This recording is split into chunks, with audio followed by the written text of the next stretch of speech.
Bonjour à tous et à toutes, bienvenue sur la Mini Transat et dans le stand des Pays de la Loire. Aujourd'hui, nous allons vous présenter un petit merlu qui vient de la Turballe. Turballe, un port des Pays de la Loire, un des 7 ports. Ce port-là était avant consacré à l'anchois et à la sardine. Et le troisième poisson qui vient au tonnage, c'est donc le merlu. Lulu le merlu. Voilà, c'est un très beau poisson, hein. Ce poisson-là, aujourd'hui, je vais vous le présenter rôti avec de la butternut qui vient de Saint-Pierre d'Orier et un petit beurre nantais. C'est une recette toute simple et abordable à tout le monde. Ce, le merlu, c'est un poisson blanc, poisson rond. Voilà, je vais commencer la recette. Donc, on va commencer par le préparer. Je vais enlever tout ce qui est nageoire. Je vais vous le lever après en filet. Voilà. Alors là, vous avez un merlu qui fait à peu près 2,5 kg, 3 kg. Il peut aller jusqu'à quel poids le merlu? Le merlu, oh, vous pouvez en trouver jusqu'à 4-5 kg, je pense. Oui, c'est.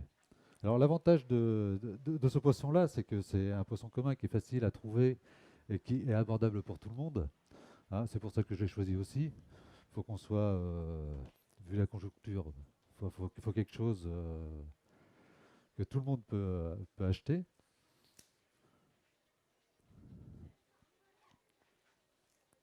Est-ce qu'il y Hop. a une saison pour le merlu? Le merlu, oui, il y a une saison. Le plus gros de la pêche se fait de avril à août. Voilà. Là, on arrive en fin de pêche, en fin de. Après, vous allez pouvoir le trouver quasiment toute l'année, parce qu'il y a toujours quand même un peu. Mais vraiment, pour trouver du bon merlu, c'est vraiment cette période-là. Hop. Là, le merlu a très très peu d'écailles, hein. Donc je vais quand même l'écailler un peu. Je te demanderai après de le rincer un peu. Pas de souci. Voilà. Donc on part avec le dos du couteau, hein, parce que sinon vous allez. Et là, vous voyez, ça s'enlève tout seul.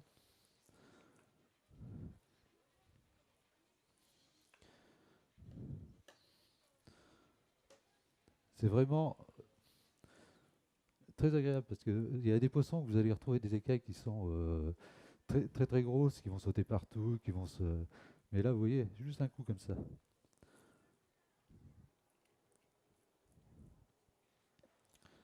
Hop, tiens, Allez, va me le rincer. je vais le rincer.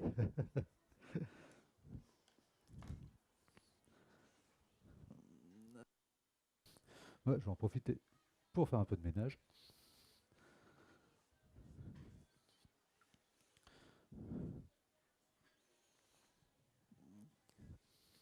Et donc, sur les Pays de la Loire, donc vous avez 7 ports.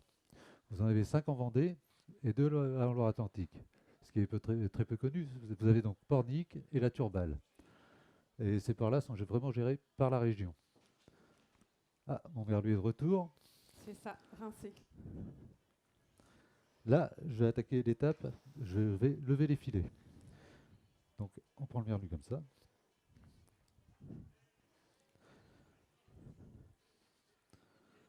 Hop,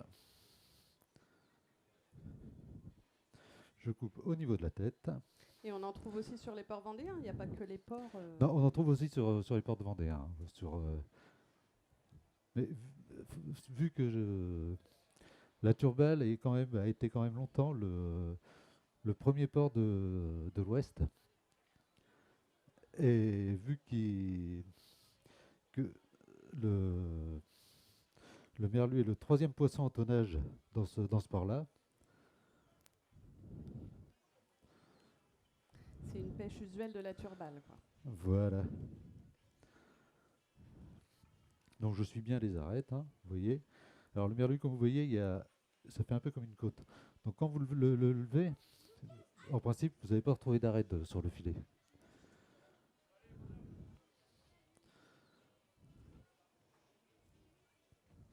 Les enfants vont adorer le poisson s'il n'y a pas d'arête alors. C'est le but.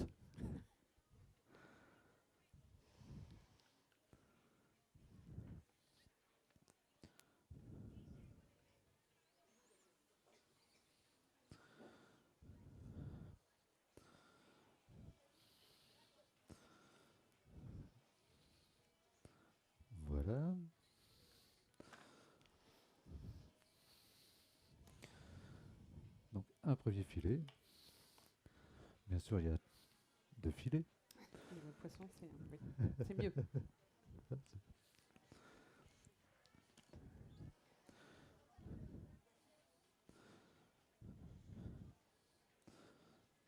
Et donc, avec quoi on va l'accompagner, ce poisson?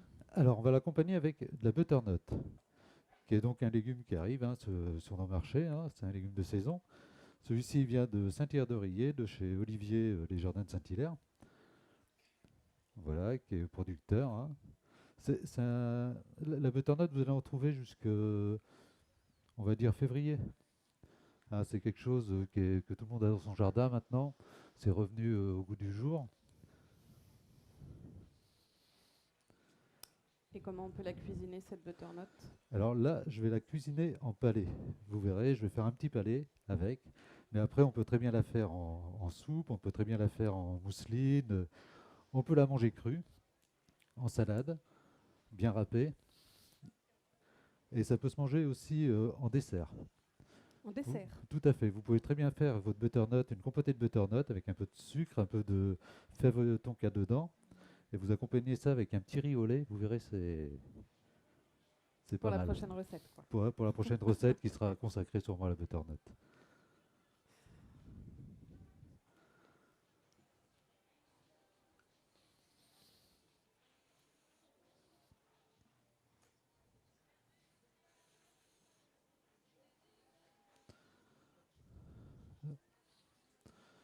Attention tes doigts.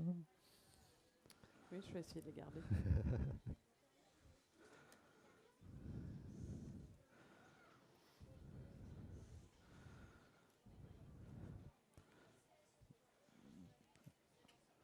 Et voilà, notre poisson est levé, il est déshabillé. Alors ça, souvent on le garde pour faire notre fumée. Mais là, il n'y a pas besoin de fumer. Donc après, sur un poisson comme ça, je vais enlever cette partie. Ah, je vais la gratter un peu. Je vais prendre mon couteau d'office. Cette peau noire, c'est la peau là où vous avez tous les intestins, tous les boyaux. Et ça, tout ça, cette partie-là, c'est gras. Ça, en principe, je ne le mets pas. Hop, je mets quelques arêtes là parce qu'il en reste.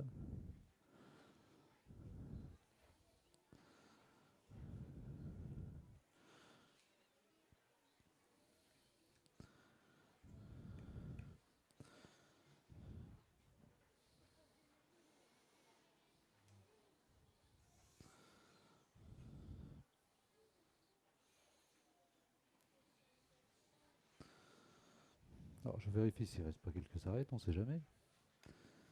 Une là. Et voilà. Alors ça, je vais te demander de le mettre au frigo, parce Ouais. que je ne vais pas tout faire. Voilà, Frigo qui se trouve derrière. juste derrière.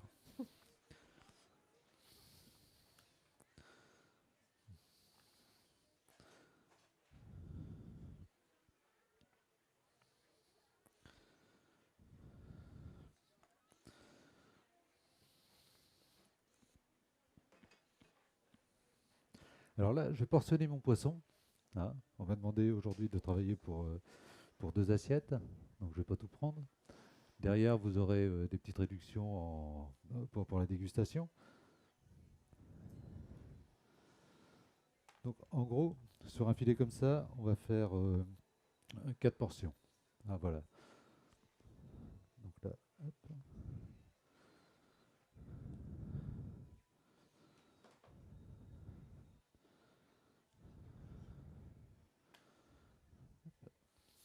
Je vais le former.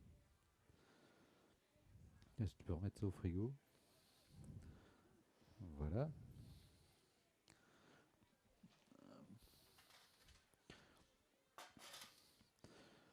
Donc mon poisson, je vais le mettre en plaque. Hop. Je vais tout de suite l'assaisonner. Et je vais le mettre au frigo parce que la cuisson va se faire en 7-8 minutes. Donc pour garder un poisson, il ne faut pas que ce soit trop cuit. Il faut qu'il reste quand même un peu rosé à l'intérieur, qu'il soit souple et goûteux. Donc, ce que je fais, je l'assaisonne toujours comme ça. Un peu de fleur de sel de Guérande. Noirmoutier, de Guérande. De Guérande. Très bien. Nous sommes dans le site de Pays de la Loire. Donc autant prendre tous les produits qu'on a dans les Pays de la Loire. Et là, c'est un petit peu de... Ah, moi, je cuisine beaucoup au piment d'Espelette. Je préfère le piment d'Espelette au poivre parce que ça vous amène plus de goût. C'est moins fort. C'est quoi qu'on dise. Voilà, c'est Ok. voilà. Un peu de vin blanc. Alors là, c'est du Brème, hein, de chez Thierry Michon, du Saint-Nicolas. Voilà. Hop. Je vais faire un peu de ménage aussi.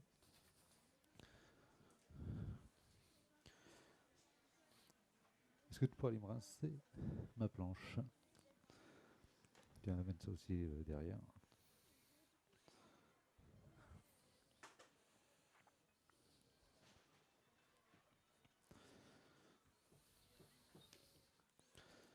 Alors, sur cette recette-là, je rajoute toujours un peu de thym. Le thym va ramener quand même un peu de goût. Ah, c'est, vous voyez, c'est tout simple, hein. Je n'amène pas de matière grasse sur le poisson. Parce qu'il y en aura déjà assez dans la butternut. Parce que la butternut, comme vous allez voir, je vais la cuire d'abord au beurre avec un peu d'orange. Et je vais la terminer au four. Voilà. J'attends ma planche. Elle est là. Merci. Donc, je prends un tout petit peu de thym. Hop.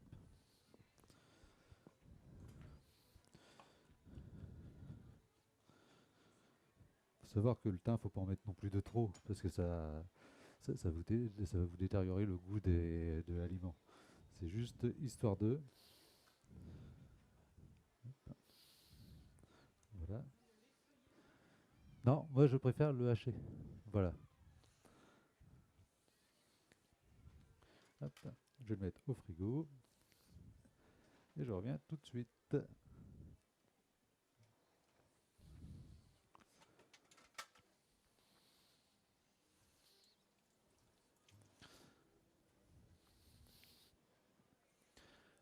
Alors, deuxième étape, on va commencer par la réduction.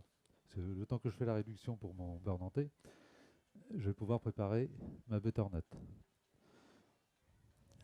Une échalote. Alors, je prends de l'échalion. L'échalion, pourquoi? Parce que pour moi, c'est une échalote qui est bien en chair et qui est un tout petit peu plus sucrée que l'échalote normale.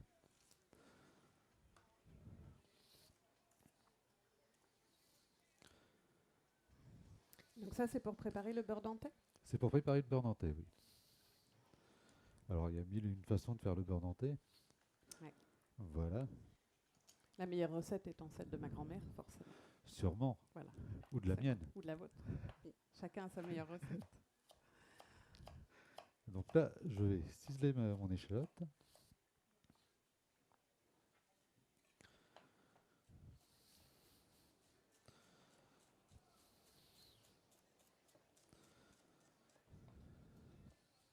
Et le beurre, on prend du beurre comment? Alors, pour mon beurre nantais, moi je prends du beurre demi-sel. Ça Ok. permet de ne pas le réassaisonner derrière. Ok. Voilà, et on est en Pays de la Loire. En bon vendéen, on prend du beurre demi-sel.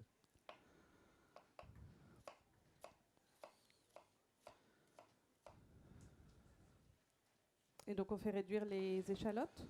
Je vais faire réduire les échalotes dans du vin blanc, quasiment à sec.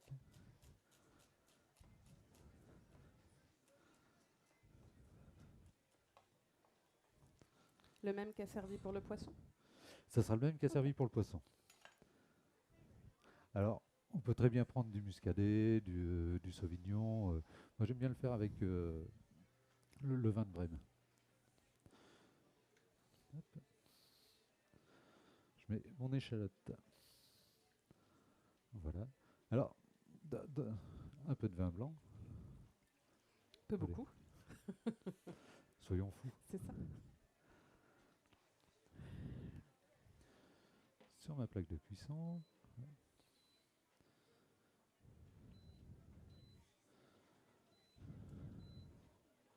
Voilà. À feu doux? À feu doux. Ok. C'est histoire de la faire réduire. D'ailleurs, je te demanderai de surveiller. Pour Je vais pas, essayer. non. Pendant que ça réduit, je prends ce cucurbitacé qui s'appelle de la butternut, donc, et on va faire des palets et des petites billes. Les petites billes serviront pour la déco. Donc, je coupe pour avoir une stabilité. Je vais couper ça.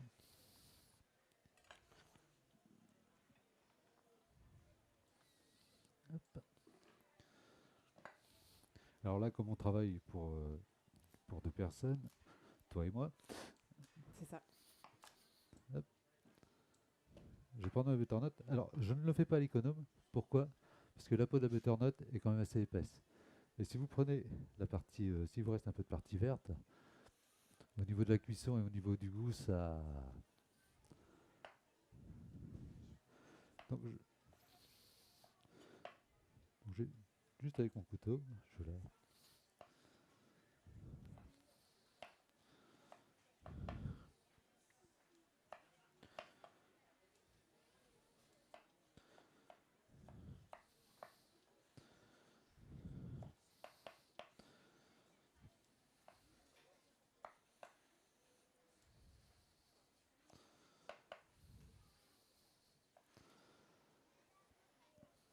Et le butternut, c'est un légume facile à préparer et à cuire? Oui, pour moi, c'est un des légumes d'automne et d'hiver qui est formidable. C'est vraiment le légume type de l'hiver. Et aussi bien au niveau du goût, aussi bien au niveau de la texture, et au niveau de. On peut faire plein de choses avec ce légume. Et tout le monde en a maintenant. C'est- Et quand vous le plantez, vous allez en avoir énormément, quoi. C'est vraiment quelque chose de rentable pour les gens. Donc là, je vais couper mes palets.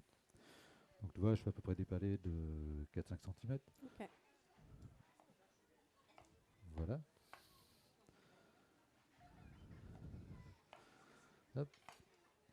Et pour que ce soit plus joli dans l'assiette, ah, vous voyez, je vais essayer de De l'arrondir, de de faire l'arrondir un un peu. vrai palais. Voilà, pour faire vraiment un vrai palais.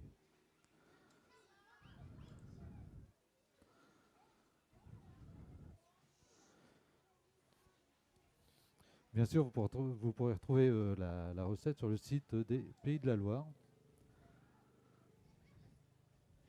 ainsi que toutes les recettes proposées pendant cette semaine sur le stand, avec mes collègues partenaires de l'opération. Je Alors, surveille. mon échalote, Elle c'est s'en va bien, pas, elle est toujours là. elle s'en va pas. Mm. Donc là, je vais prendre mon boulier. C'est juste histoire de faire quelques billes pour mettre autour de l'assiette, pour la combler.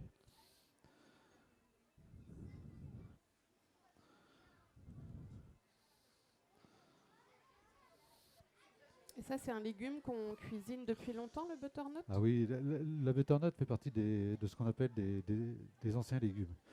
Voilà, c'est un légume qui est, à mon avis, apparu au siècle dernier. Je ne peux pas te dire d'où ça vient exactement. Voilà.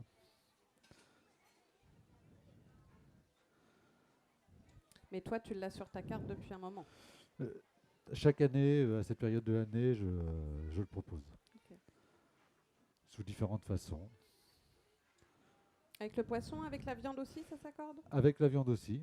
Ok. Avec, par exemple, on peut très bien servir ça avec une petite mousseline de butternut, avec un filet de canard de chaland ou un poulet de chaland. Ok.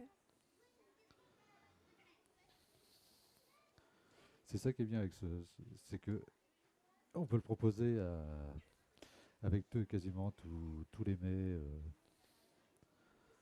Avec la sardine de Saint-Gilles-Croix-de-Vie aussi. On peut aussi, on peut aussi. Tout est faisable en Tout est cuisine. faisable, c'est beau. Donc là, j'ai fait 4 petites billes, mes 2 petits palets. Voilà. Tac. Alors, on en est où? Ce que je vais faire, je vais enlever ça, je remettrai à réduire après. Je t'en prie. Hop.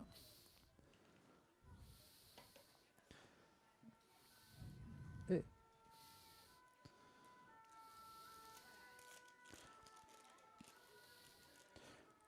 je vais marquer les palais de butternut.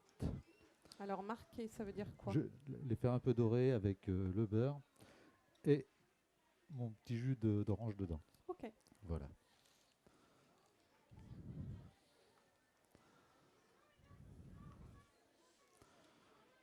Alors comme je suis vendéen, je rajoute toujours un peu plus Mais de du beurre. beurre.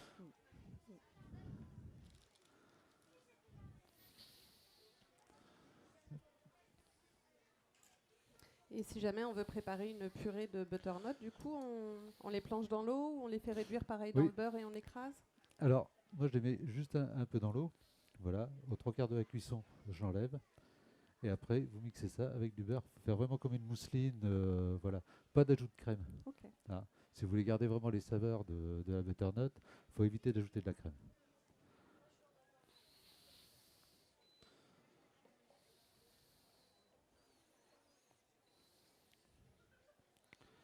Et bien sûr, du beurre demi-sel. Évidemment. Ah. Parce que, en utilisant ce genre de beurre, ça vous évite de réassaisonner derrière. Vous avez vraiment un équilibre dans vos plats. Et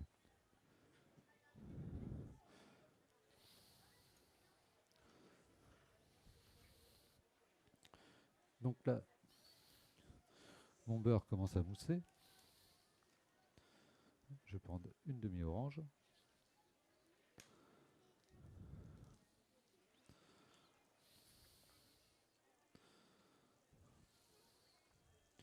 Que je vais presser dedans.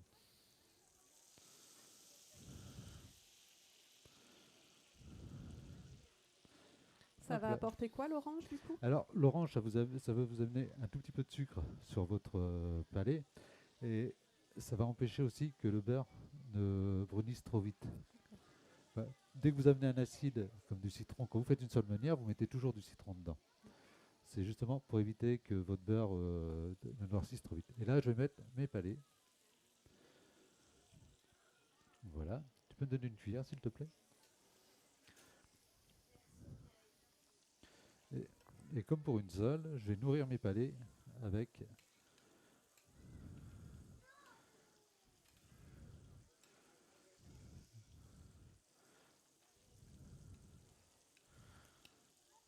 Et l'orange plutôt que le citron? euh, sur cette recette-là, oui, j'ai plutôt préféré l'orange pour vraiment amener un peu plus de douceur sur le palais. Ok.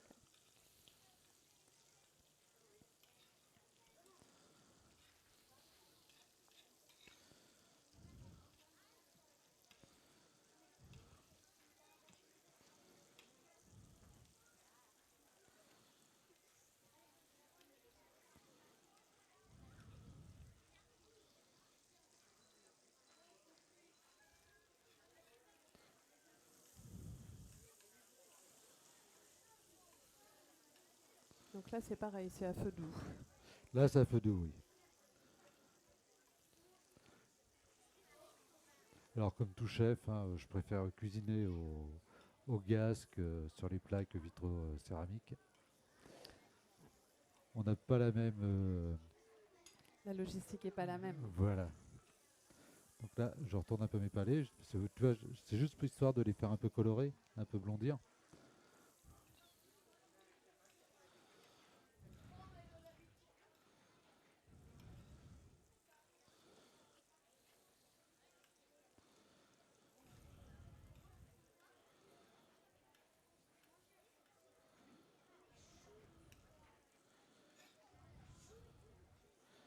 Voilà. Là, je vais laisser un tout petit peu. Et bien sûr, j'ai une plaque qui est 2 fois trop grande, mais bon. Tac.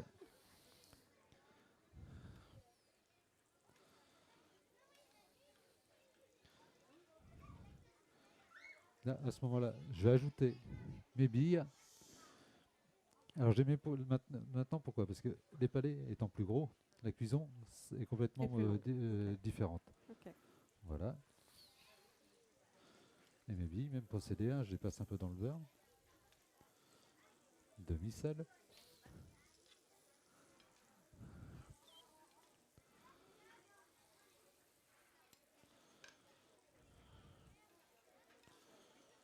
Et du coup, les billes vont rester un peu plus croquantes par rapport au palais, peut-être? Non, Non, elles auront la même, elles auront quasiment la même cuisson. D'accord.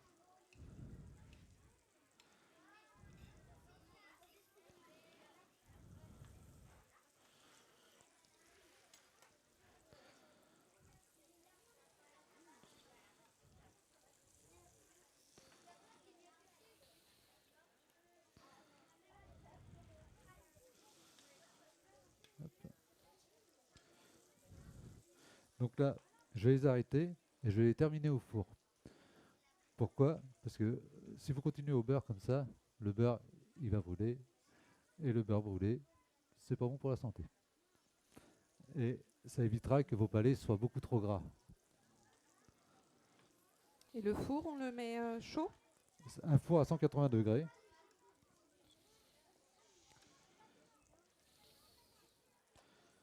Hop. Je remets ma réduction pour la terminer. Voilà.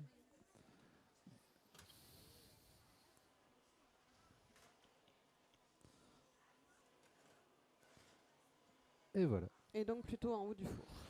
Oui, c'est un chaleur tournante, donc la chaleur se propage un peu partout et ça reste la même température de chaque côté, partout. Ok.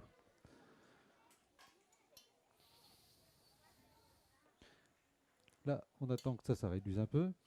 Je vais préparer mon beurre. Alors, je mets toujours un peu de crème dans mon beurre nantais. Pourquoi? Ça permet de le stabiliser. Voilà. C'est-à-dire que la crème va. Quand vous avez monté votre beurre, si vous mettez que du beurre, à un moment donné, si vous le chauffez de trop, il va se désagréger. Oui. Voilà. La crème va permettre De lier le tout. de lier le tout Ok. et de le stabiliser. D'accord. Et de la crème épaisse, liquide? Crème liquide. Liquide. C'est une crème à 35% classique, hein.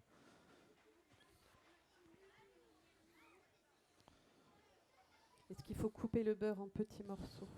Oui, Oui. oui.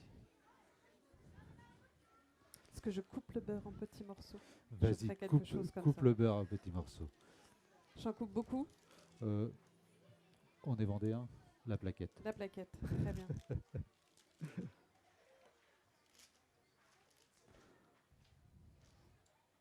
Petits morceaux, petits moyens, quoi. Oui, tu recoupes ça en deux, et puis voilà. Allez.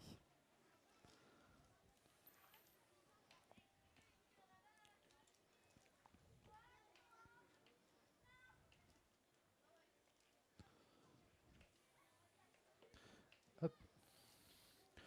Donc, ma réduction est quasiment faite.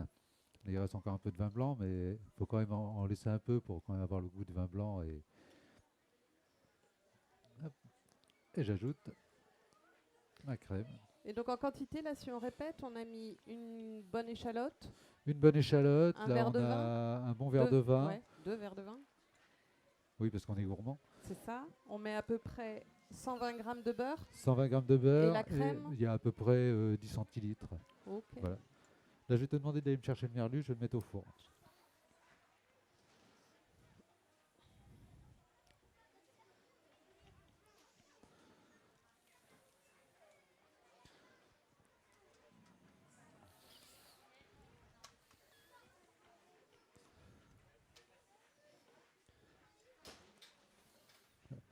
Donc là, je vais mettre le merlu au four que j'ai préparé, hein, avec un fond de vin blanc, je rappelle la fleur de sel de Guérande et un tout petit peu de thym.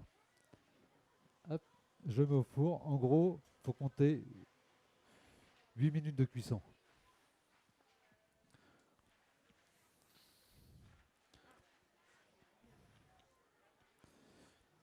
Une fois que ta crème va être réduite, je monte à la girafe. À la Pourquoi? girafe, très bien. Parce que ça évitera que les échalotes, il y ait trop de morceaux d'échalotes. Voilà. Ok. Et ça va vraiment émulsionner ta sauce.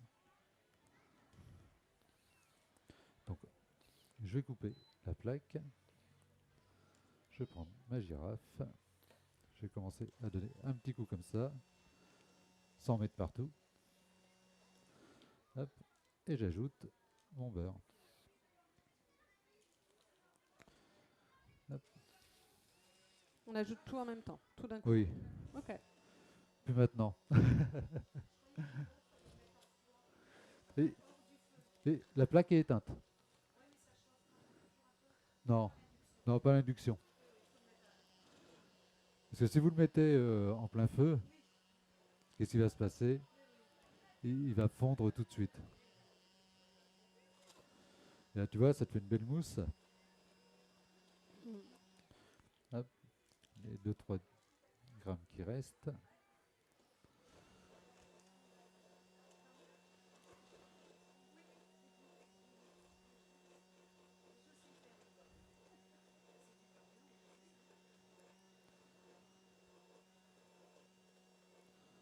Et voilà, l'émulsion est faite. Voilà. On la remet à chauffer un peu après? Ah, comme on va servir tout de suite, c'est pas la peine. Ok. Et si vous la remettez à chauffer derrière, comme il y a de la crème, il faudra juste lui redonner un petit coup de fouet ou de girafe. Et là, elle reprendra tout de suite. Ok. Voilà. Voilà. Et voilà. Donc on n'a plus qu'à attendre que notre poisson et nos palais soient cuits. On va débarrasser un peu tout ça. Hop, hop. Si tu peux me ramener la planche derrière, s'il te plaît.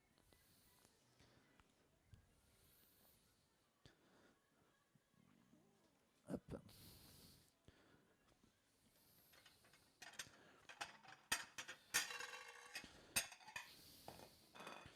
On va sortir les deux assiettes.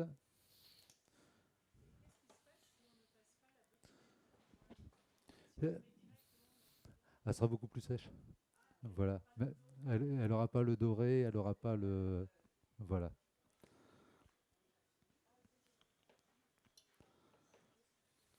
On va quand même goûter la sauce parce que c'est important. On ne sait jamais. Tu peux prendre une cuillère si tu veux.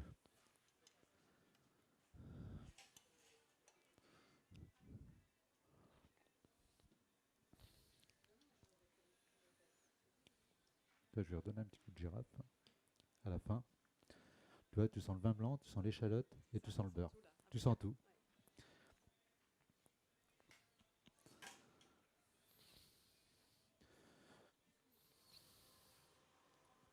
Alors, je vais vérifier donc maintenant mes palais, qui ne devraient pas tarder. Tu vois, il reste encore un peu croquant, donc ça va pas tarder. Il ne faut pas trop non plus le cuire, parce que sinon ça va partir en bouillie. Et il faut vraiment laisser quelque chose de croquant. Et là, le merlu. Le merlu, du coup, on le fait cuire sur le côté blanc. Oui, On laisse la peau voilà, dessus. je laisse Ok. toujours la peau dessus. Oui.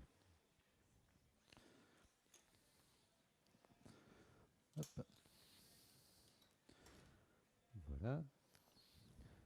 Alors, dessus, en déco, j'ai aussi prévu un peu de coriandre, de la pousse de coriandre, hein, qui vient de Nantes. C'est un petit producteur de Nantes, c'est la micro-ferme de Nantes qui fait ça, dans les pays de la Loire. Et c'est franchement une très bonne découverte. J'ai découvert ça il y a 15 jours. Et euh, pour nous, c'est, vous voyez, c'est beau et en plus ça a du goût. Ça apporte une saveur un peu plus fraîche. Voilà, au plat. D'accord. Ok. Voilà. Est-ce que j'ai mis ma Et louche? avec quoi on boit ce merlu Eh Quel vin bien, vous conseillez, du coup? le, le vin de Brême. Le vin de Brême? Voilà, Chez puisque j'ai Vendéen. travaillé, quand on fait un poisson comme ça, il vaut mieux prendre le poisson, le vin avec lequel on a cuisiné.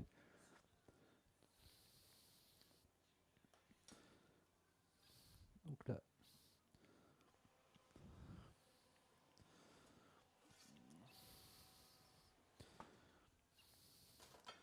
la butternut va être cuite.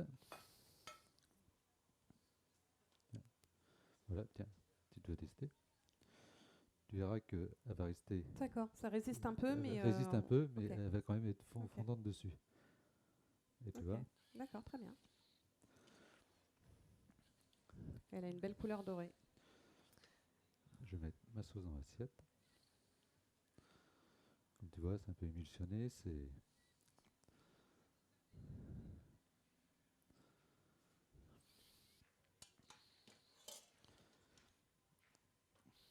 mon palais de butternut. Là. 3 petites billes autour.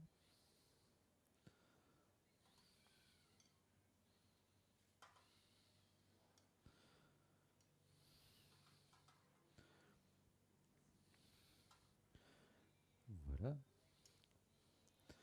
Celles-ci serviront pour mettre sur le merlu, qui devrait pas tarder à être cuit.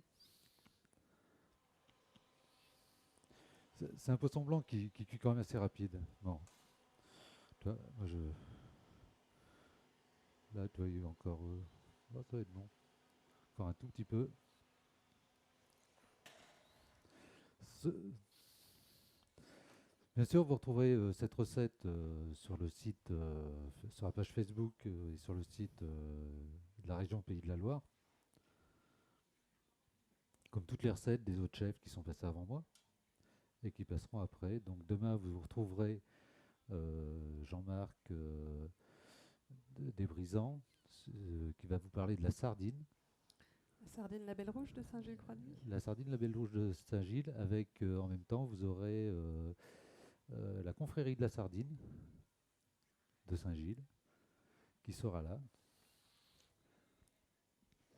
Confréries qui défendent la sardine dans tous les salons gourmands de France. Oui, et qui défend Le patrimoine. notre patrimoine. Même si cette année, ça a été très compliqué. Un petit peu. Ça reprend, ça reprend. Ça reprend. Hop. Et mon petit merlu un peu en décalage comme ça. Voilà. On va mettre la petite bille dessus. On va rajouter un peu de coriandre.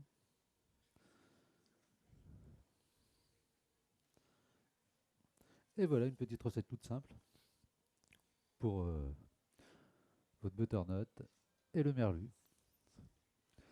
Je vous remercie hein, et au plaisir de vous retrouver sur le site des Pays de la Loire.